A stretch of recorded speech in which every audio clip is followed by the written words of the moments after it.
स्वागत है आपका हमारे YouTube चैनल में। तो चलिए इस वीडियो में देखेंगे 10 क्लास का साइंस पहला चैप्टर का क्वेश्चन आंसर। चैप्टर कंप्लीट समझा दिए हैं, ना देखो होगे तो प्लेलिस्ट बना हुआ है, जाकर के देख लीजिएगा। 3 पार्ट में बना हुआ है, ठीक है। तीनों पार्ट देख लीजिएगा, पूरा चैप्टर को अच्छे से समझा दिए हैं। उसके बाद देखिए इस वीडियो को, तो क्वेश्चन आंसर इसमें सिर्फ करेंगे। जो किताब में जो क्वेश्चन आंसर है वो सब क्वेश्चन आंसर करेंगे। तो अगर वो सब वीडियो देख लिए होंगे, पूरा चैप्टर पढ़ लिए होंगे, तो क्वेश्चन आंसर अच्छे से समझ में आएगा, ठीक है। तो देखिए पहला क्वेश्चन है, नीचे दी गई अभिक्रिया के संबंध में कौन सा कथन सत्य है। एक अभिक्रिया दिया हुआ है, ठीक है, जैसे क्वेश्चन दिख रहा होगा। एक अभिक्रिया है जिसमें है 2PbO प्लस कार्बन, उसके बाद 2PbS प्लस CO2। ये एक अभिक्रिया है। इसमें बोला है कि कौन सा कथन सत्य है। पहला है सीसा उपचयित हो रहा है।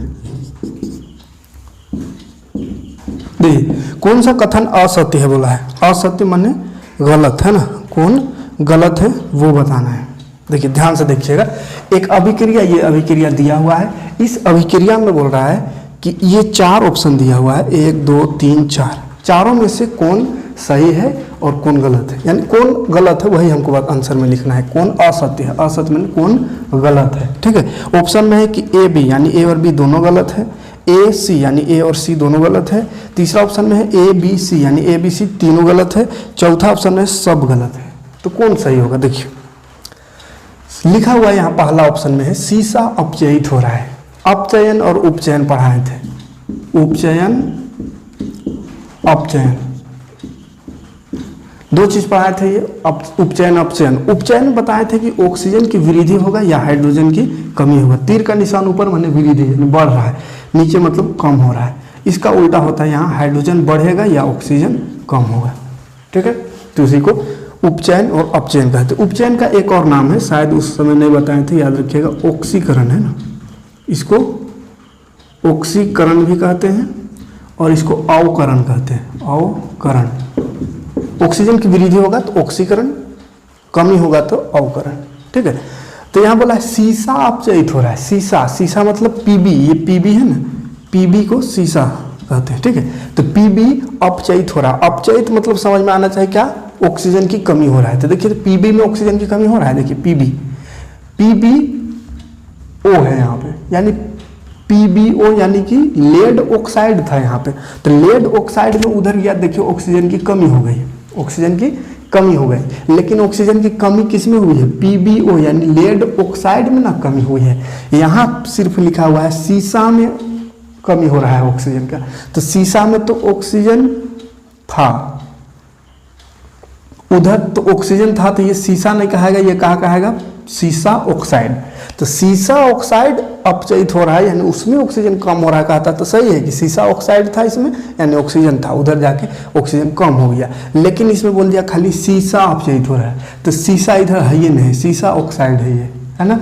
तो ये अपचयित, ये गलत है ना, इसको ध्यान से समझिएगा। नहीं तो यहाँ पे लग रहा है कि सीसा में ऑक्सीजन है, उधर जाके ऑक्सीजन कम हुआ यानी अपचयित हो गया, लेकिन नहीं, यहाँ पे थोड़ा सा गड़बड़ है कि सीसा ऑक्साइड नहीं लिखा हुआ है, सीसा ऑक्साइड है ये। सीसा ऑक्साइड में ऑक्सीजन कम हो रहा है, सीसा बच गया।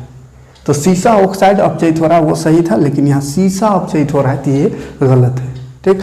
दूसरा ऑप्शन में कार्बन डाइऑक्साइड उपचयित हो रहा है। तो देखिए कार्बन डाइऑक्साइड इधर है ये नहीं, कार्बन सिर्फ है, सी कार्बन में ऑक्सीजन बढ़ रहा है, देख रहे हैं, कार्बन C ऑक्सीजन इसमें जुड़ी है तो ऑक्सीजन बढ़ रहा है, माने कार्बन उपचयित हो रहा है। ऑक्सीजन बढ़ना मतलब उपचयन, तो उपचयित हो रहा है। तो कार्बन उपचयित हो रहा कहता तो ठीक है बात था, लेकिन कार्बन डाइऑक्साइड बोल दिया। तो कार्बन डाइऑक्साइड है ये नहीं है, उपचयित कहाँ से होगा, ये भी गलत है, ठीक है। लग रहा है सही, लेकिन ध्यान से देखिएगा, है ना। कार्बन डाइऑक्साइड यहाँ भी लग रहा है कार्बन डाइऑक्साइड, यानी कार्बन में ऑक्सीजन नहीं था, इधर कार्बन डाइऑक्साइड आ गया, ऑक्सीजन आ गया, मतलब लग रहा है कि सही है, लेकिन सही नहीं है। थोड़ा गौर से देखिएगा, कार्बन सिर्फ है यहाँ, तो कार्बन उपचयित हो रहा है कहता, यानी कार्बन में ऑक्सीजन बढ़ रहा है तो ठीक था, लेकिन कार्बन डाइऑक्साइड लिख दिया, यही गलत हो गया, यानी पहला दूसरा दोनों गलत है, ठीक। अच्छा ब्रैकेट वाला देख के घबराइएगा नहीं, ब्रैकेट में S लिखा है, इसका माने सॉलिड माने ठोस अवस्था। यहाँ भी S है, मानी कार्बन भी ठोस अवस्था में है, ये S है यानी ये भी ठोस है, CO2 गैस इसलिए G लगा हुआ है, ठीक है। तो वो अलग चीज़ है, अवस्था दिखाता है वो, है ना।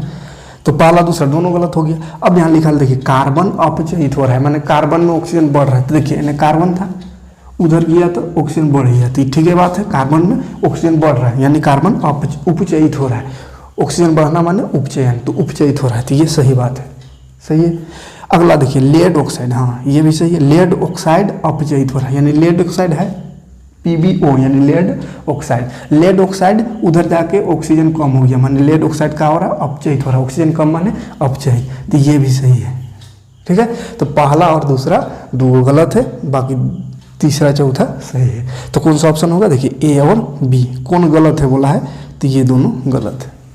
आए ऑप्शन में, तो ऑप्शन नंबर 1 होगा ए और बी असत्य है, बाकी सब सही है। आए ऑप्शन में, चलिए देखते हैं सेकंड क्वेश्चन। दूसरा क्वेश्चन देखिए, क्वेश्चन है दी गई अभिक्रिया किस प्रकार का है ना, तो अभिक्रिया एक दिया हुआ है Fe2O3 plus 2Al Al2O3 plus 2Fe। ये किस प्रकार का अभिक्रिया है ये बताना है, ठीक है। Fe2O3 2Al माने अल्युमिनियम, फिर अल्युमिनियम ऑक्साइड और उधर Fe फेरस यानी लोहा। देखिए ऑप्शन में है संयोजन अभिक्रिया है, द्विविस्थापन अभिक्रिया है, वियोजन अभिक्रिया है या विस्थापन अभिक्रिया है। तो संयोजन अभिक्रिया मतलब बोले थे कि जो जुटता है, दो को जब जुट गया तो संयोजन अभिक्रिया। विस्थापन माने एगो विस्थापित हो रहा है, एक ठो को हटा के उसका स्थान ग्रहण कर लेगा तो विस्थापन।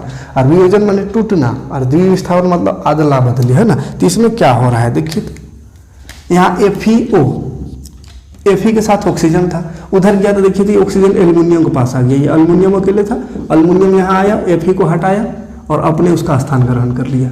हो रहा है देखिए, एल्युमिनियम इसकी जगह ऑक्सीजन की जगह आ गया और जो Fe था वो बाहर चल गया। तो ऐसा क्या हो रहा है, यानी एक ठो जा करके और एक ठो को हटा दे रहा था। ऐसा वाला अभिक्रिया वो क्या बोले थे, विस्थापन अभिक्रिया, है ना।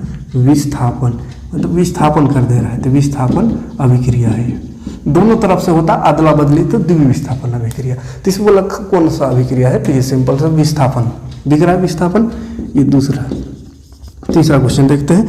तीसरा क्वेश्चन, लोह चूर्ण पर तनु हाइड्रोक्लोरिक अम्ल डालने से क्या होता है, सही उत्तर पर निशान लगाइए। तो लोह चूर्ण यानी Fe, लोह चूर्ण लोहा, Fe में बोला है तनु हाइड्रोक्लोरिक अम्ल, हाइड्रोक्लोरिक अम्ल मतलब HCl डालने से ये क्या होगा उसको बताना है। ऑप्शन में है हाइड्रोजन गैस एवं आयरन क्लोराइड बनता है। दूसरा ऑप्शन है क्लोरीन गैस एवं आयरन हाइड्रोक्साइड बनता है। तीसरा है कोई अभिक्रिया नहीं होगा। चौथा है आयरन लवण एवं जल बनता है। तो इसमें होगा क्या, देखिए इसमें बन जाता है FeCl2, आयरन क्लोराइड और हाइड्रोजन गैस, ठीक है। तो ऑप्शन कौन सा सही होगा, हाइड्रोजन गैस एवं आयरन क्लोराइड, पहला ऑप्शन, ठीक है। आयरन क्लोराइड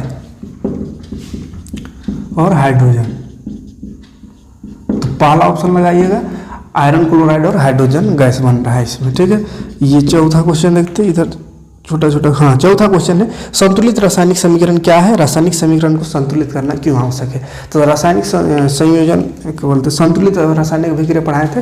संतुलित मतलब कि दोनों तरफ के आयन को बराबर कर देना, है ना। क्यों ऐसा करते हैं, क्योंकि द्रव्यमान संरक्षण के नियम के अनुसार पढ़े हैं कि ना हम किसी तत्व को निर्माण कर सकते हैं, ना कोनो तत्व को क्या बोलते हैं विनाश कर सकते हैं, ठीक है। तो इसीलिए इसका संतुलित करना आवश्यक है। तो इसको तो कर लिखा दी, लिखने की जरूरत नहीं, ऐसे स्क्रीन देख लीजिएगा, लिख सकते हैं आप।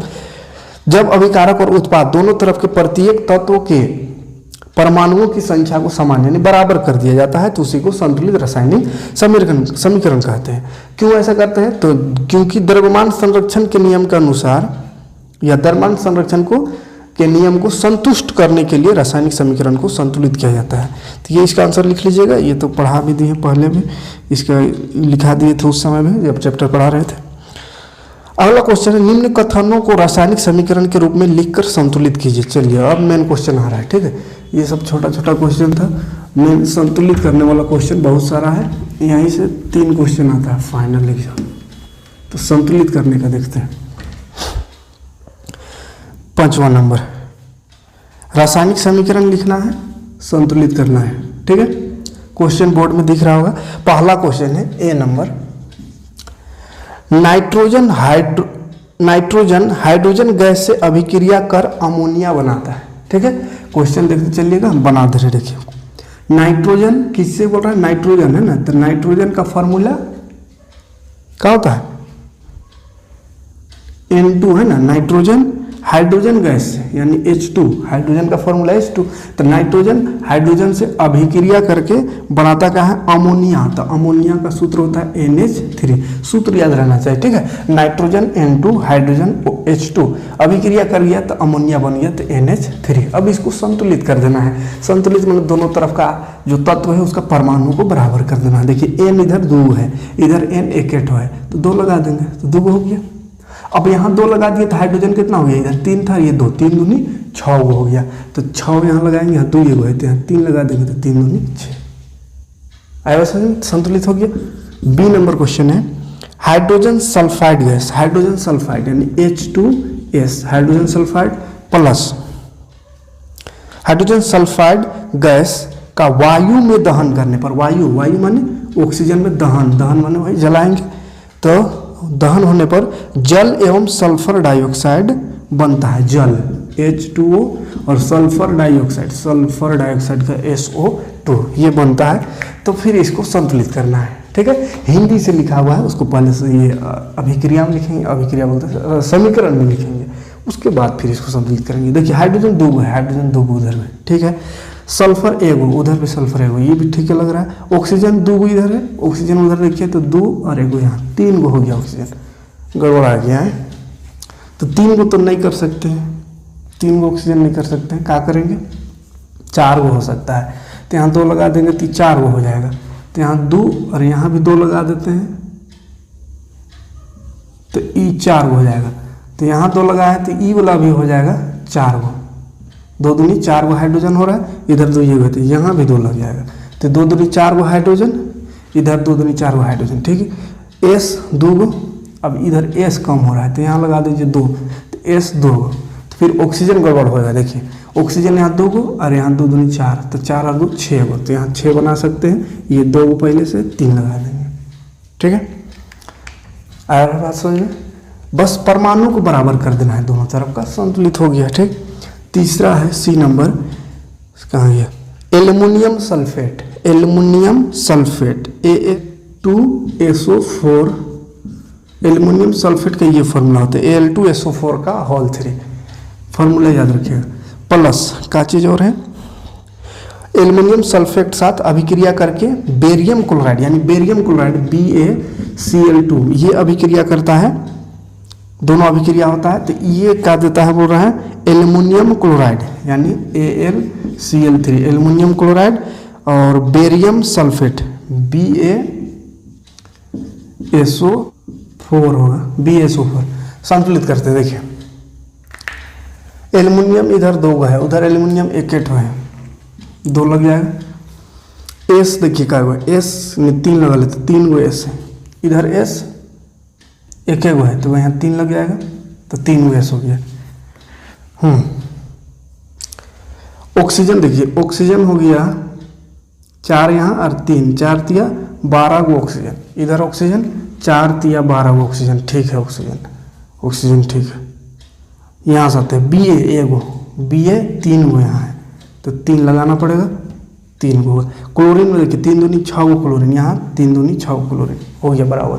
एक बार फिर से मिला के देखते, देखिए एल्युमिनियम का है 2 गो यहाँ और कहीं नहीं है, एल्युमिनियम 2 गो, उधर देखिए एल्युमिनियम में 2 लगल यानी 2 गो एल्युमिनियम। ठीक है, S देखिए, S यहाँ 3 गो, इधर भी S देखिए, S यहाँ सल्फर 3 लगा दिए तो 3 गो। तो ठीक है, ये भी ऑक्सीजन गिनते हैं, ऑक्सीजन 4 तिया 12 गो, यहाँ ऑक्सीजन 4 और यहाँ 3 लगल यानी 4 तिया 12। ठीक है, Ba 3 गो, Ba यहाँ पे 3 गो, क्लोरीन 3 दूनी 6 गो, यहाँ क्लोरीन 3 यहाँ लगल, यहाँ 2, 3 दूनी 6 गो। ठीक है, सही है। देखते हैं अगला, पोटासियम धातु जल से अभिक्रिया करके, पोटासियम अबर है, पोटासियम मतलब के जल से अभिक्रिया कर रहा है, H2O जल हो गया, इसे अभिक्रिया करके पोटेशियम हाइड्रोक्साइड बनाता है, potassium KOH, potassium hydroxide plus hydrogen gas. चलिए संतुलित करते हैं इसको भी, K एक ठो इधर, ठीक है, K ठीक है, H 2 गो, H यहाँ 2 और 1 3 गो हो गया।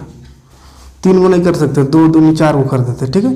2 दूनी 4 गो H, तो यहाँ 2 गो H है, तो यहाँ भी 2 लगा देते हैं, तो 2 और 2 4। अब 2 यहाँ लगा दिए तो ऑक्सीजन 2 गो हो गया, यहाँ भी ऑक्सीजन 2 गो हो गया। K देखिए 2 गो हो गया, यहाँ K अकेले है, तो यहाँ 2 लगा दीजिए ना, हो गया संतुलित, कोई दिक्कत नहीं है। देखते हैं अगला क्वेश्चन, संतुलित करने का ही अभी बहुत सारा क्वेश्चन है।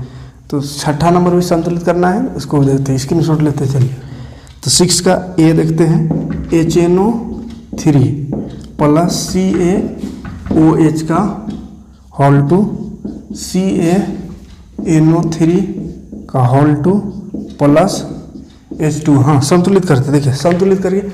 H गणनीय कट, यहाँ H एगो, यहाँ 2 गो, तो 2 और 1 3 गो H हुआ, यहाँ 2 गो H 2 गो है जब। चलिए उसको अभी छोड़ते हैं। नाइट्रोजन एगो, नाइट्रोजन इधर 2 गो, तो इधर भी 2 गो करना होगा, तो यहाँ 2 लगा दीजिए, नाइट्रोजन 2 हो गया। ऑक्सीजन गिनिए तो 3 दूनी 6 गो ऑक्सीजन, यहाँ 2 गो, 6 और 2 8 गो ऑक्सीजन। इधर का ऑक्सीजन है 3 दूनी 6 गो, इधर 1 गो है, तो 2 लगा देते हैं, 6 2 8 गो ऑक्सीजन हो गया, ठीक। आगे बढ़ते हैं, यहाँ Ca एगो है, C एगो, ठीक है। O तो उधर गिना गया, H भी तो गिना गया, हमको लगता है हो गया संतुलित। देखिए एक बार मिला के देखते हैं, हाइड्रोजन का एगो है, 2 गो हाइड्रोजन यहाँ, यहाँ 2 गो, 4 गो है, उधर भी 4 गो होना चाहिए, 2 दूनी 4, हाइड्रोजन 4 गो हो गया। आगे बढ़ते हैं, नाइट्रोजन देखते हैं। नाइट्रोजन यहाँ 2, इधर भी नाइट्रोजन, लेकिन N और ब्रैकेट में यहाँ 2 लगल है, तो 2 नाइट्रोजन उधर भी है, सही है। ऑक्सीजन 3 गो यहाँ, यहाँ 2 गो, 3 और 2 5 गो होना चाहिए, उधर देखिए 5 गो, ऑक्सीजन ज़्यादा हो जा रहा है। और 5 गो कैसे, यहाँ देखिए 3 और यहाँ 2 लगल है, 3 दूनी 6 और 2 8 गो, 8 गो ऑक्सीजन, यहाँ भी ऑक्सीजन 3 दूनी 6 और यहाँ 2 8 गो ऑक्सीजन हो तो गया। और कुछ है HNO इतना ना है, अरे वो Ca एगो इधर में, ठीक संतुलित है। देखते हैं अगला है NaOH sodium hydroxide plus H2SO4, ये बनता है Na2SO4 sodium sulphate plus H2O। हाँ इसको करते हैं संतुलित। Na 2 गो उधर है, देखिए Na में 2 लगल है, यहाँ 1 गो है, तो 2 लगा देना है बस। ऑक्सीजन 2 गो, यहाँ 4, 2 और 4 6 गो ऑक्सीजन, यहाँ 4 और यहाँ 1 गो है, तो यहाँ 2 लगा दीजिए, 6 गो हो गया ऑक्सीजन। हाइड्रोजन यहाँ 2, यहाँ 2 4 गो, यहाँ हाइड्रोजन 2 दूनी 4, ठीक हाइड्रोजन हो गया। S 1 ठो, यहाँ भी S है, ऑक्सीजन तो इधर हो गया संतुलित, ठीक है। तो 1 2 ठो में बस 2 3 लगाइएगा, बाकी हो जाएगा। देखिए मिलाते हैं, Na का एगो है, देखिए 2 गो है, उधर भी तो 2 एगो है।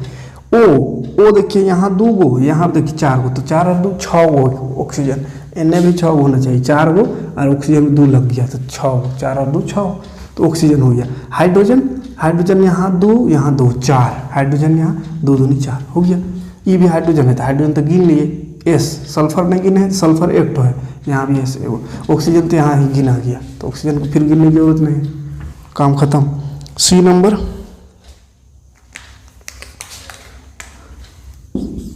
C नंबर कहाँ है, NaCl प्लस Ag Na, अब इसको देखते हैं। Na एगो है, उधर भी एगो, ठीक। Cl एगो, यहाँ भी Cl एगो, ठीक। Ag एगो, ठीक। N एगो, O 3 गो, O ये संतुलित है पहले से, कोनो करने की जरूरत नहीं है ना, दोनों तरफ बराबर है। अगला है D number, BaCl2 plus H2SO4, ये बन रहा है BaSO4 प्लस HCl। कौन सा विक्रिया देखिए तो, SO4 यहाँ चल गया, Ba यहाँ चल गया, द्विविस्थापन है ना, Cl वहाँ चल गया।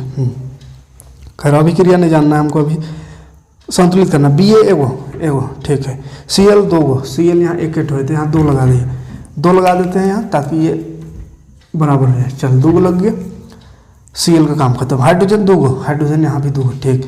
SO4 ठीक।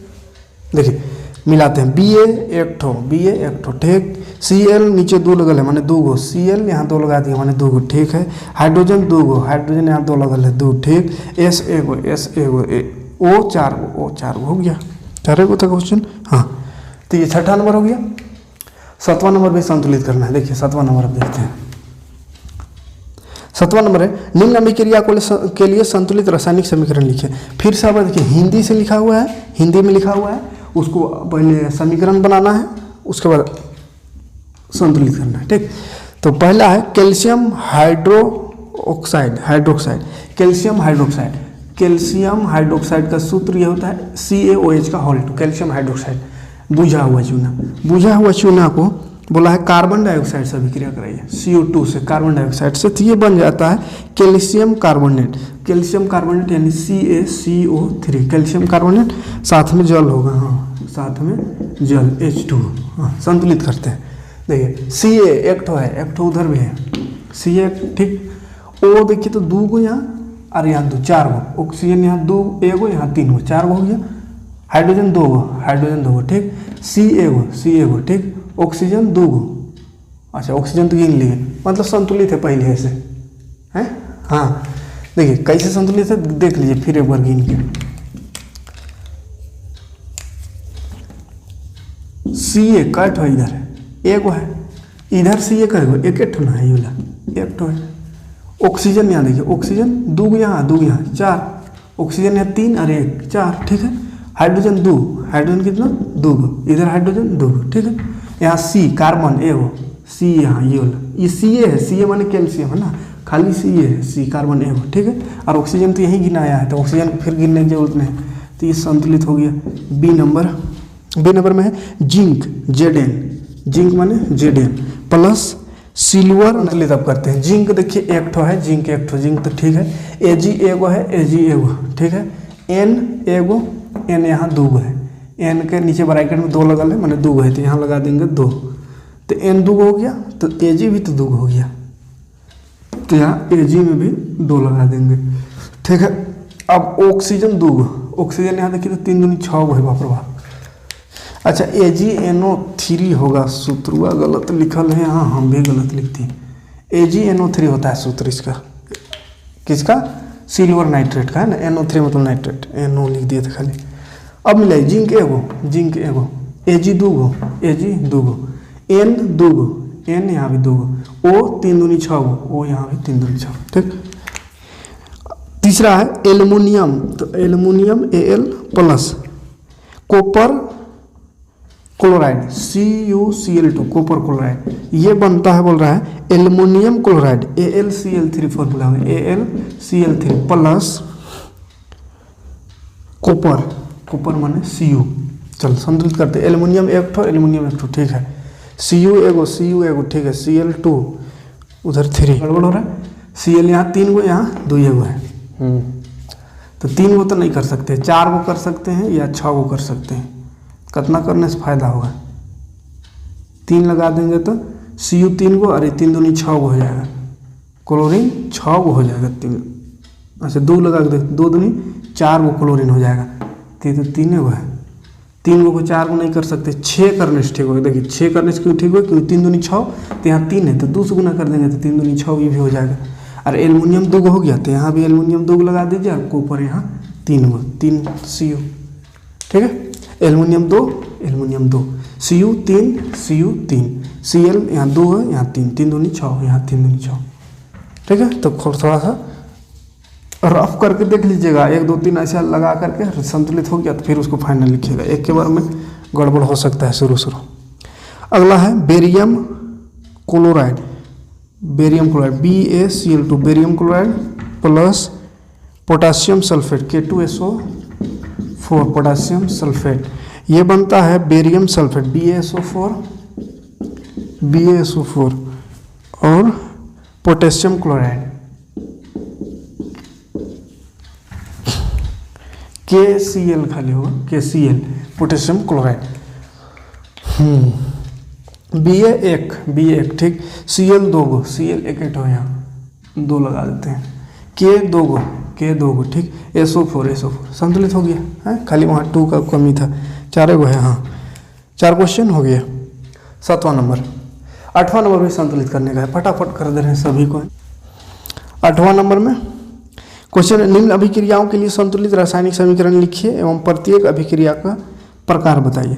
अच्छा, इसमें प्रकार भी बताना है, कौन सा अभिक्रिया है वो प्रकार भी बताना है, ठीक है, संतुलित करके प्रकार भी बताना है। तो पहला इसका है 8वां का ए नंबर क्वेश्चन है potassium bromide KBr, potassium bromide plus barium iodide BaI2, barium iodide, ये बन जाता है बोल रहा पोटेशियम आयोडाइड यानी Ki, potassium iodide plus barium bromide BaBr2, barium bromide का सूत्र, ठीक। अब इसको संतुलित कर देना है, K एक ठो K एगो, ठीक है, Br एक ठो Br उधर 2 है तो Br 2 करना होगा, ठीक है, क्योंकि Br में यहाँ 2 है तो 2 कर दिए, तो Br 2 हो गया तो K भी 2 हो गया, तो यहाँ भी K लगा देंगे 2, तो K 2 लगाए तो I भी 2 हो गया, तो यहाँ I 2 है, ये है Ba एक ठो B एक ठो, हो गया संतुलित, ठीक है। खाली गिनती वर्ष बराबर कर देना, तो सिर्फ कुछ हार्ड नहीं है। दूसरा नंबर है जिंक कार्बोनेट, खाली सूत्र याद रहना चाहिए ना, zinc carbonate ZnCO3 zinc carbonate plus नहीं, डायरेक्ट इसी से बन रहा है। अच्छा, प्रक्रिया अभिक्रिया भी लिखना है, ठीक है। तो इसमें देखिए कौन सा अभिक्रिया हो रहा है, KBr BaI है, तो I देखिए तो यहाँ चल गया K के पास, और ई वाला Br चल गया इसके पास Ba के पास, देखिए Ba के पास Br आ गया और K के पास I चल गया Ki, माने दोनों तरफ से, एक ठो यहाँ से उठ के यहाँ चल गया, एक ठो यहाँ से उठ के यहाँ, यानी अदला बदली, स्थान को अदला बदली कर लिया। अदला बदली जहाँ पे करता है उसको कहते हैं द्विविस्थापन, द्विविस्थापन अभिक्रिया है। तो कौन सा अभिक्रिया ये, द्विस्थापन अभिक्रिया, ठीक है। अब यहाँ ZnCO3 जिंक कार्बोनेट है, ये बन जाता है zinc oxide ZnO plus carbon dioxide CO2, है ना। संतुलित कर लेते, जिंक एक ठो, ठीक है, C एगो, ठीक, ऑक्सीजन 3 गो, ऑक्सीजन यहाँ 2 और एगो यहाँ 3 गो, संतुलित है। प्रक्रिया प्रकार बताते हैं, एक ठो इधर देखिए है, एक ठो ये टूट के 2 गो बन गया, तो एगो जब टूट जाता है 2 गो हो जाता है तो उसको क्या कहते हैं, वियोजन अभिक्रिया, वियोजन, तो वियोजन अभिक्रिया ये है, ठीक है। अभिक्रिया का प्रकार लिखते चलिएगा, वियोजन अभिक्रिया है। तीसरा हाइड्रोजन, हाइड्रोजन माने H2 प्लस क्लोरीन, क्लोरीन माने Cl2, ये बन जाता है हाइड्रोक्लोरिक अम्ल HCl। संतुलित करते H 2 गो तो यहाँ एक हुए, 2 लगा दीजिए, 2 लगाए तो Cl 2 गो, तो यहाँ Cl 2 है, संतुलित हो गया। देखिए 2 गो था, ये दोनों जुट गया, एगो बन गया, तो जब जुट जाता है तो उसको संयोजन कहते हैं, जहाँ पे ज्वाइंट हो जाकर 2 गो मिल जाता है तो संयोजन, टूटता है तो वियोजन, तो इसका उल्टा ये था। चलिए डी नंबर मैग्नीशियम, तो Mg माने मैग्नीशियम प्लस हाइड्रोक्लोरिक अम्ल HCl, हाइड्रोक्लोरिक अम्ल होता है, ये बन गया magnesium chloride MgCl2 plus hydrogen gas. क्या हो रहा है यहाँ देखिए, पहले संतुलित Mg एक ठो, ठीक, H हाइड्रोजन एगो है, यहाँ 2 गो, तो 2 लगाइए तो Cl भी 2 गो हो गया, Cl 2 गो इधर है, ये है, ठीक है। कौन सा अभिक्रिया, देखिए MgCl आ गया, देखिए Cl उठ के Mg के पास आ गया, अरे हाइड्रोजन को हटा दिया, तो क्या बोले थे, जब एक ठो जा करके और एक ठो को लथिया के भगा दे तो उसको कौन सा अभिक्रिया कहते हैं, विस्थापन कर दिया, है ना। अधिक अभिक्रियाशील कम वाला को लथिया देता है तो उसको विस्थापन अभिक्रिया कहते हैं, ये बताया था ना। तो ये अधिक अभिक्रियाशील, कमजोर पाया हाइड्रोजन को 2 झाप देकर हटा दिया और अपने क्लोरीन वहाँ के पास, है ना, तो क्लोरीन और Mg साथ चल गया और हाइड्रोजन भाग गया, तो इसको विस्थापन। आवाज समझ में, यहाँ तक कोई दिक्कत नहीं है। अब देखते हैं, ये अभिक्रिया खत्म हो गया, संतुलित रासायनिक अभिक्रिया जितना था खत्म हो गया। अब अगला क्वेश्चन देखते हैं, देखिए 9 नंबर क्वेश्चन, ऊष्माक्षेपी एवं ऊष्माशोषी अभिक्रिया का क्या अर्थ है। तो सबको पढ़ा चुके हैं, है ना, खाली बोल दे रहे हैं या स्क्रीन में दिखा दे रहे हैं, उसको करते चलिए, ठीक है, क्योंकि सबको समझा दिए पहले। ऊष्माक्षेपी मतलब बोले थे जिसमें ऊष्मा निकलता है, उसको ऊष्माक्षेपी अभिक्रिया कहते हैं। एग्जाम्पल देख लीजिएगा, ऊष्माशोषी जिसमें ऊष्मा का अवशोषण होता है, यानी ऊष्मा लगता है। हाँ, श्वसन को ऊष्माक्षेपी अभिक्रिया क्यों कहते हैं, इसको भी बताए थे। श्वसन को ऊष्माक्षेपी अभिक्रिया क्यों कहते थे, क्योंकि मेन पॉइंट हम बोलते रहे कि श्वसन में जो क्या होता है, ग्लूकोज, भोजन करते हैं उससे ग्लूकोज और ऑक्सीजन लेते हैं, उससे ऑक्सीजन सांस लेते हैं, श्वसन में ऑक्सीजन जाता है। ग्लूकोज और ऑक्सीजन मिल करके बोले थे 3 चीज़ बनाता है, क्या क्या बनाता है, C6H12O6, ग्लूकोज ऑक्सीजन से मिलता है तो बनता है CO2 प्लस H2O प्लस ऊर्जा, यानी ऑक्सीजन से मिलकर C6H612O6, हाँ, ऑक्सीजन से मिलकर के कार्बन डाइऑक्साइड, जल, ये उत्पाद के रूप में और साथ ही साथ ऊर्जा बनता है, जिससे हम काम कर पाते हैं।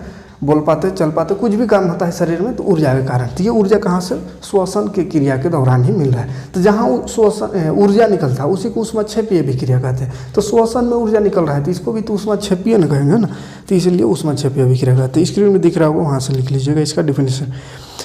11 नंबर क्वेश्चन है, वियोजन अभिक्रिया को संयोजन अभिक्रिया के विपरीत क्यों कहा जाता है? उल्टा क्यों कहा जाता है? तो उल्टा है ये है तो उल्टा नहीं कहेंगे। कहाँ बोला है? वियोजन को संयोजन का उल्टा क्यों कहते हैं? वियोजन को संयोजन का उल्टा है ना, वियोजन को संयोजन का उल्टा क्यों कहते हैं? इसके लिए समीकरण लिख करके इसको समझाइए। तो क्यों कहते हैं? देखिए, वियोजन माने होता है एगो है ऐसा, ये टूट के दूगो हो गया तो वियोजन। संयोजन माने है कि एक दूगो दोनों अलग अलग है, वो दोनों जुट गया तो उसको संयोजन। तो उल्टा हो ही रहा है ना, इसमें टूट रहा है, इसमें जुट रहा है, तो एक दूसरे का उल्टा है। एग्जाम्पल लिख दीजिएगा, जैसे वियोजन कहाँ पे? H2O का देखते हैं तो ये H2 और O2 बन जाता है। संयोजन में H2 और O2 मिल करके H2O बन जाता है। ठीक है, बाकी संतुलित कर लीजिएगा, कहाँ कहाँ 2 लगेगा वो सबको, है ना। तो कहाँ लिख सकते हैं? जिस प्रकार संयोजन अभिक्रिया में 2 या 2 से अधिक पदार्थ मिल जाता है उसी प्रकार वियोजन में एक अभिक्रिया टूट के 2 या 2 से अधिक बन जाता है ना। एक पदार्थ टूट करके 2 या 2 से अधिक उत्पाद बनता है, यानी एगो में जुटता है, एगो में टूटता है, इसीलिए दोनों एक दूसरे का उल्टा है। एग्जाम्पल के तौर पे ये 12 नंबर क्वेश्चन है, उन वियोजन अभिक्रियाओं के एक एक समीकरण लिखिए जिनमें ऊष्मा, प्रकाश एवं विद्युत के रूप में ऊर्जा प्रदान की जाती है। देखिए, वियोजन अभिक्रिया का 3 गो प्रकार पढ़ाए थे। एक ठो को बोले थे ऊष्मीय वियोजन, यानी जिसमें ऊष्मा की जरूरत पड़े, जिसको तोड़ने के लिए, वियोजन माने टूटना, तोड़ना है ना, तो जिसको तोड़ने के लिए ऊष्मा लगता है उसको ऊष्मीय वियोजन, जिसको तोड़ने के लिए विद्युत का जरूरत पड़े उसको विद्युत वियोजन, जिसको तोड़ने के लिए प्रकाश की जरूरत पड़े उसको प्रकाश वियोजन। तो यही तीनों का एक एक एग्जाम्पल देने वाला उदाहरण है ना। वियोजन अभिक्रियाओं का एक एक समीकरण लिखिए। समीकरण एक ठो लिखना है जिसमें एक ठो में ऊष्मा होना चाहिए, ऊष्मा से टूटना चाहिए, एक ठो में प्रकाश से और एक ठो में विद्युत। ठीक है, तो ऊष्मा वाला पहले लिख लेते हैं। ठीक है, ऊष्मा द्वारा वियोजन, ऊष्मा द्वारा यानी हीट दे करके तोड़ा जा सकता है। उसका एग्जाम्पल एक लिखाए थे, इससे पहले वाला क्वेश्चन में ही देखे थे, उसी को लिख सकते हैं, अलग से लिखने की जरूरत नहीं है। FeSO4 को तोड़ते हैं ऊष्मा द्वारा तोड़ते हैं तो ये Fe2O3 बनता है प्लस SO2 प्लस SO3, 3 भाग में टूटता है। ठीक है, तो ये हो गया ऊष्मीय वियोजन। ऊष्मा लगाएं, FeSO4 फेरस सल्फेट है, यहाँ पे ऊष्मा लगाएं तो Fe2O3 plus SO2 plus SO3, यानी 3 भाग में ये टूट जाता है। तो अभिक्रिया याद रखिएगा ना, इसका और कोई उपाय नहीं है। संतुलित करिए, 2 गो है तो यहाँ 2 लगा देंगे, S हो गया 2 गो, S यहाँ 1 2, ठीक है। ऑक्सीजन 3 3 6 और 2 8 गो है, यहाँ ऑक्सीजन 4 दूनी 8, ठीक है। अब बस B नंबर, ये तो ऊष्मीय वियोजन हो गया। विद्युत वियोजन उसके बाद बोला है, तो विद्युत वियोजन यानी विद्युत द्वारा वियोजन। तो विद्युत द्वारा वियोजन का सिंपल एग्जांपल बताया था, पानी H2O में विद्युत धारा प्रवाहित करेंगे तो ये H2 अलग हो जाता है और O2 अलग हो जाता है। ठीक है, संतुलित करना पड़ेगा, यहाँ O एक ठो है तो 2 लगा देंगे, तो ये 2 दूनी 4 वो हाइड्रोजन, तो यहाँ भी 2, तो ये हो गया विद्युत वियोजन। उसके बाद प्रकाश द्वारा वियोजन, प्रकाश द्वारा वियोजन यानी प्रकाश द्वारा तोड़ते हैं। तो प्रकाश द्वारा तोड़ने के लिए AgCl बताए थे या AgBr, Ag मतलब चांदी है ना, सिल्वर ब्रोमाइड को धूप में रख देते हैं यानी प्रकाश में, तो सिल्वर अलग हो जाता है और ब्रोमीन अलग, Br2 ब्रोमीन अलग। ठीक है, तो बस तीनों का समीकरण लिखना था, तो तीनों का ये समीकरण हो गया। तुलित कर लीजिएगा, Br 2 का है तो यहाँ 2 लग जाएगा, यहाँ भी 2, तो ये हो गया 12 नंबर क्वेश्चन। देखते हैं अगला 13 नंबर क्वेश्चन। 13 नंबर में है विस्थापन एवं द्विविस्थापन अभिक्रियाओं में क्या अंतर है। तो द्विविस्थापन और विस्थापन में क्या अंतर है, बढ़िया से चैप्टर बताए हैं, उस समय लिखा दिए हैं, पढ़ा दिए है ना। तो खैर फिर भी स्क्रीन में दे दे रहे, उसको आप कर लीजिएगा ना, और समझा दे रहे फिर से एक बार। विस्थापन और द्विविस्थापन। विस्थापन बोले थे जिसमें एक ठो दूसरा को हटा देगा, है ना। जैसे AB + C है तो ये A या AB है, इसमें क्या होता है, अधिक अभिक्रियाशीलता तो कम मोला को हटा देता है। जैसे सी यहाँ आया और एक ठो को हटा देगा, जैसे AC हो गया और B हट गया यहाँ, तो इसी को विस्थापन कहते हैं। माने एक ठो थोड़ा मजबूत वाला है तो यहाँ में से जो कमज़ोर रहेगा उसको 2 लात दे करके भगा देगा और अपने उसके साथ सेट हो जाएगा। देखिए C A के साथ सेट हो गया AC और B बाहर चल गया, तो इसी को विस्थापन, माने एक ठो का विस्थापन हो गया। और इसी का उल्टा द्विविस्थापन जब दोनों तरफ से हो, जैसे AB है CD है, जैसे D यहाँ आ गया B यहाँ आ गया, अदला बदली, स्थान परिवर्तन, अदला बदली, मतलब हम यहाँ बहुत देर रह गए इसके साथ, अब थोड़ा सा उसके साथ तुम यहाँ जाओ हम वहाँ चल जाते हैं। इस प्रकार से अदला बदली राय मशवरा से हो तो उसको कहेंगे द्विविस्थापन, AD प्लस BC। तो एक ठो यहाँ चल जाएगा और उसके बदला में यहाँ वाला वहाँ चल जाएगा, तो उसको द्विविस्थापन। और इसमें क्या हो रहा है, विस्थापन माने एक ठो उसको हटा करके खुद उसका स्थान ग्रहण कर ले रहा है। ठीक है, तो लिख लीजिएगा इसका डिफिनेशन। विस्थापन अभिक्रिया जब अधिक अभिक्रियाशीलता तो कम अभिक्रियाशीलता तो को विस्थापित कर देता है और खुद उसका स्थान ग्रहण कर लेता है, उसको विस्थापन अभिक्रिया कहते हैं। और इसमें क्या होता है, ऐसी अभिक्रिया जिसमें आयनों की अदला बदली हो जाता है, अदला बदली, यहाँ वाला यहाँ, यहाँ वाला वहाँ। ठीक है, एग्जाम्पल भी लिखा दिया था, ऐसे स्क्रीन में दिख रहा होगा, वहाँ से कर लीजिए। अगला क्वेश्चन देखते हैं, 14 नंबर क्वेश्चन। 14 नंबर क्वेश्चन है, सिल्वर के शोधन में सिल्वर नाइट्रेट के विलयन से सिल्वर प्राप्त करने के लिए कॉपर धातु द्वारा विस्थापित किया जाता है। कॉपर से उसको विस्थापित कर दिया जाता है। इस प्रक्रिया के लिए अभिक्रिया लिखिए। अभिक्रिया इसका लिखना, देखिए क्या बोला है, सिल्वर नाइट्रेट के विलयन, सिल्वर नाइट्रेट, तो सिल्वर नाइट्रेट का फॉर्मूला AgNO3। ये सिल्वर नाइट्रेट के विलयन से सिल्वर को अलग करना है, सिल्वर नाइट्रेट है, इससे सिल्वर हटाना है, तो इसके लिए विस्थापन किया जाता है कॉपर से।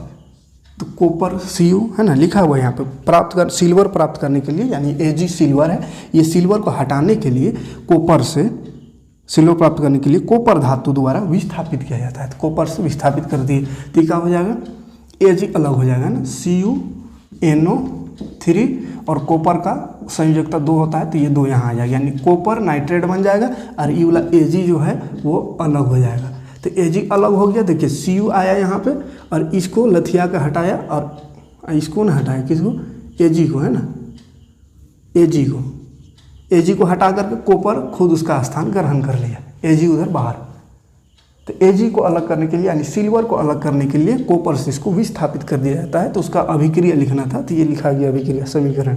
ठीक है, बाकी संतुलित कर देना है।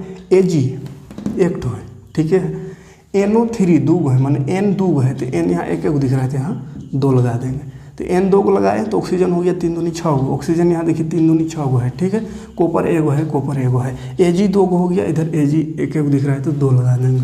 ठीक, कोई दिक्कत नहीं है। 14 नंबर क्वेश्चन। 15 नंबर क्वेश्चन देखते हैं, अवक्षेपण अभिक्रिया से आप क्या समझते हैं, उदाहरण दे समझाइए। देखिए अवक्षेपण शायद नहीं बताए थे, चैप्टर पढ़ाए थे उस समय, अवक्षेपण नहीं बताए थे, तो अवक्षेपण को बढ़िया समझ। देखिए सिंपल सा चीज़ है, जब भी 2 पदार्थ का अभिक्रिया कराएंगे, ठीक, अभिक्रिया के दौरान अगर कुछ अविलय पदार्थ यानी जो नहीं घुलता है वैसा पदार्थ तली में जम गया तो उसी को अवक्षेपण कहते हैं।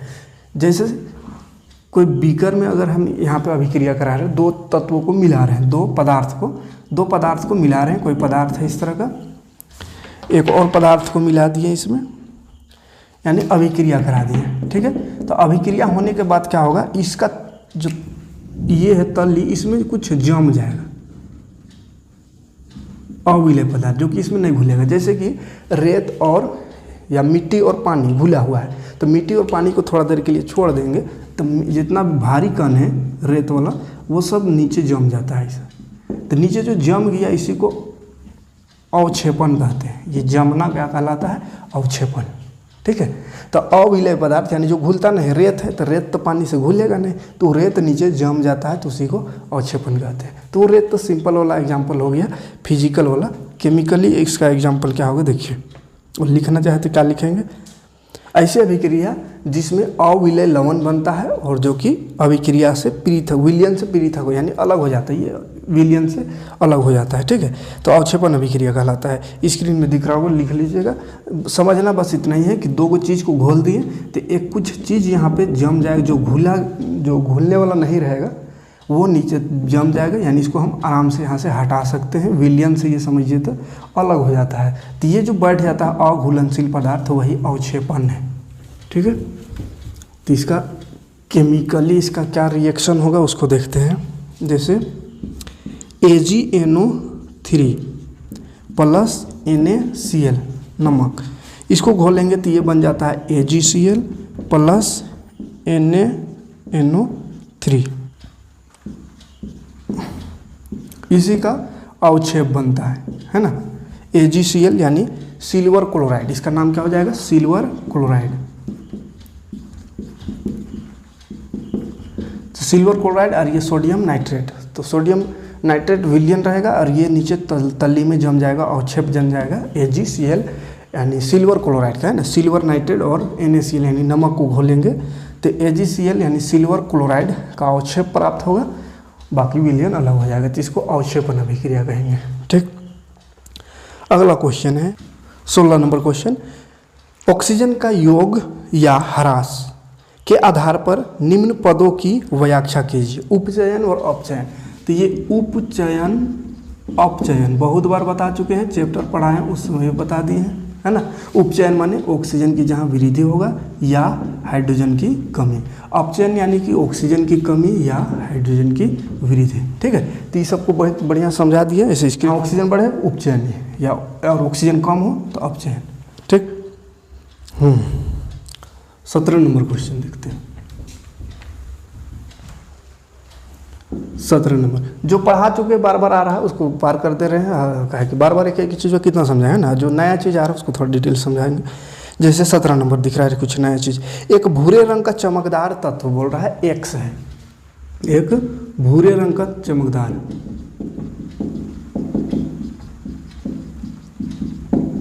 चमकदार तत्व कोई है एक्स, जिसको मान लिया है। एक्स को वायु की उपस्थिति में गर्म करने पर वह काले रंग का हो जाता है। इस तत्व एक्स एवं उस काले रंग के यौगिक का नाम बताइए। तो देखिए, एक कोई भूरा रंग का चमकदार तत्व है एक्स, वो का चीज़ एक्स है उसी का नाम बताना है। ठीक है, और वो जो एक्स है यानी वो जो तत्व है उसको अगर हम वायु की उपस्थिति में जला देंगे, जलाना ही ना है, गर्म करेंगे ना, गर्म कर देंगे वायु की उपस्थिति में, यानी वही जलाएंगे, उष्मा देंगे, हीट गर्म करेंगे, तो वो काला रंग का पदार्थ बन जाता है, काला हो जाता है। तो ऐसा कौन चीज़ है, तो ये कॉपर है। ठीक है, कॉपर भूरा रंग का एक चमकदार पदार्थ है। इस कॉपर को अगर हम ताप वायु की उपस्थिति में, किसकी उपस्थिति में, वायु यानी ऑक्सीजन की उपस्थिति में गर्म करेंगे तो ये बन जाता है copper oxide, CuO, copper oxide, जो कि काला पदार्थ है। ठीक है, इसका रंग क्या होगा, काला। ये क्या चीज़ है, कॉपर ऑक्साइड। कोई दिक्कत नहीं। तो बोला है एक्स क्या चीज़ है, एक्स, तो एक्स कौन सा धातु है, कॉपर, है ना। क्या लिखेंगे, यह चमकदार तत्व एक्स कॉपर धातु है। जब इसे वायु की उपस्थिति में गर्म किया जाता है तो यह उपचयित होकर के ऑक्सीजन बढ़ रहा है, यानी उपचयित लिखेंगे, उपचयित हो रहा है, ऑक्सीजन यहाँ बढ़ रहा है तो उपचयित हो रहा है, इसलिए उपचयित होकर के काले रंग का कॉपर ऑक्साइड में बदल जाता है। ठीक है, अगला है लोहे की वस्तु में हम पेंट क्यों करते हैं। तो लोहा के वस्तु में पेंट क्यों करते हैं वो भी बताए थे। लोहा में क्या होता है, संक्षारण हो जाता है, यानी कि जंग लग जाता है, तो वही मेन काम है, जंग लगने से बचाने के लिए, संक्षारण से बचाने के लिए। ठीक है, तो लोहा की वस्तु हवा या नमी की उपस्थिति में आने से क्या हो जाता है, उसमें वो संक्षारित हो जाता है, यानी जंग लग जाता है, जिससे कि वो खराब हो जाता है। तो उसी जंग लगने से यानी संक्षारित होने से बचाने के लिए उसको पेंट कर दिया जाता है, ताकि नमी और आर्द्रता से वो बच सके। पेंट किया हुआ है, जैसे कोई लोहा, ये है लोहा है, इसमें हवा हुआ लगेगा, मान लीजिए लोहा नहीं है ना, मान लीजिए, माना खाली मैथे में थोड़ी मान सकते, साइंस में भी थोड़ा बहुत कुछ को मान लीजिए ना। माना ये लोहा है, खुला छोड़ देंगे, अभी थोड़ा थोड़ा बारिश हो रहा है, छोड़ देंगे, पानी में भीगेगा, 2-4 दिन में, 8 दिन में जंग लग जाएगा धीरे धीरे, है ना। तो नमी और वायु की उपस्थिति में आने से ये जंग लग जाता है, तो इसको पेंट चढ़ा देंगे तो पेंट हो जाएगा। तो पेंट होने से क्या होगा, वायु या नमी इसके अंदर नहीं घुसेगा, लोहा को टच नहीं करेगा, वो तो पेंटवा में खाली टच करके निकल जाएगा। तो क्या होगा, वो संक्षारित नहीं होगा, यानी खराब नहीं होगा, इसलिए पेंट कर दिया जाता है उसको। ठीक है, अब बस अगला है 19 नंबर। तेल एवं वसा युक्त पदार्थों को नाइट्रोजन से प्रभावित क्यों किया जाता है। तो ये भी पढ़ाए हैं, ठीक है। तेल एवं वसायुक्त पदार्थों को नाइट्रोजन से क्यों प्रभावित किया जाता है? नाइट्रोजन से किसको? तेल और वसायुक्त। तो इसमें क्या बताए थे? विकृत गंधिता में पढ़ाए थे। विकृत गंधिता यानी खाने वाला चीज़ों को कुछ दिन के लिए छोड़ देने से वो वायु के संपर्क में आने से खराब हो जाता है, उसका महक और गंध खराब हो जाता है, जिससे वो खाने के लायक नहीं रहता है। तो उससे बचाने के लिए एक उपाय बताए थे, बहुत सारा उपाय है, उसमें से एक उपाय है नाइट्रोजन गैस डाल करके, ऑक्सीजन की जगह नाइट्रोजन। जैसे चिप्स सबका, कुरकुरे सबका जो पैकेट आता है उसमें नाइट्रोजन गैस भरा हुआ आता है। तो क्यों? तो मेन वहाँ से विकृत गंधिता से बचाने के लिए, है ना, उपचयन होने से बचाने के लिए, यानी ऑक्सीजन की उपस्थिति में आकर वो उपचयित हो जाता है, जिससे वो खराब हो जाता है, महक गंध स्वाद सब खराब हो जाता है। तो उसी से बचाने के लिए, यानी विकृत गंधिता से बचाने के लिए। तो ये विकृत गंधिता का क्वेश्चन है, ठीक है। इससे पहले वाला क्वेश्चन लोहा वाला वो संचारण का था, ये विकृत गंधिता का है, ठीक है। तो विकृत गंधिता मेन चीज़ है ना, विकृत गंधिता यानी कि उपचयित होने से बचाने के लिए। तो ये लिख लिए। फिर देखिए, फिर से यही संचारण और विकृत गंधिता का क्वेश्चन है 20 नंबर में भी, जो कि बता दिए हैं बढ़िया से, संचारण और विकृत गंधिता क्या है।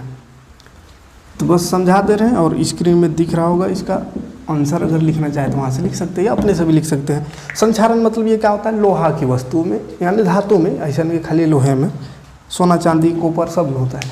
तो लोहा नहीं मतलब धातु, है ना। तो धातुओं में, धातु जब हवा या नमी के संपर्क में आता है तो वो उपचयित होकर यानी संचारित हो जाता है, जिससे वो खराब हो जाता है, कमज़ोर हो जाता है, तो उसको संचारण कहेंगे। और विकृत गंधिता किसको कहेंगे? तो खाने वाला में होता है, खाने वाला पदार्थ को छोड़ देंगे तो वायु के संपर्क में आकर वो उपचयित हो जाता है, जिससे उसका गंध और स्वाद बदल जाता है, तो उसको विकृत गंधिता कहते हैं, ठीक है। तो दोनों को डिफिनेशन दिख रहा होगा, लिख लीजिएगा। तो इतना ही क्वेश्चन था इस अभ्यास में, उम्मीद है कि समझ में आया होगा। अगला चैप्टर स्टार्ट करेंगे नेक्स्ट वीडियो में। समझ में आया होगा तो लाइक कमेंट जरूर करिएगा, और वीडियो को ज़्यादा से ज़्यादा लोगों तक शेयर करिएगा, ताकि इसी तरह से आपसे बने रहे और आपको पढ़ाते रहे। मिलते हैं नेक्स्ट वीडियो में नेक्स्ट चैप्टर लेकर के। थैंक्स।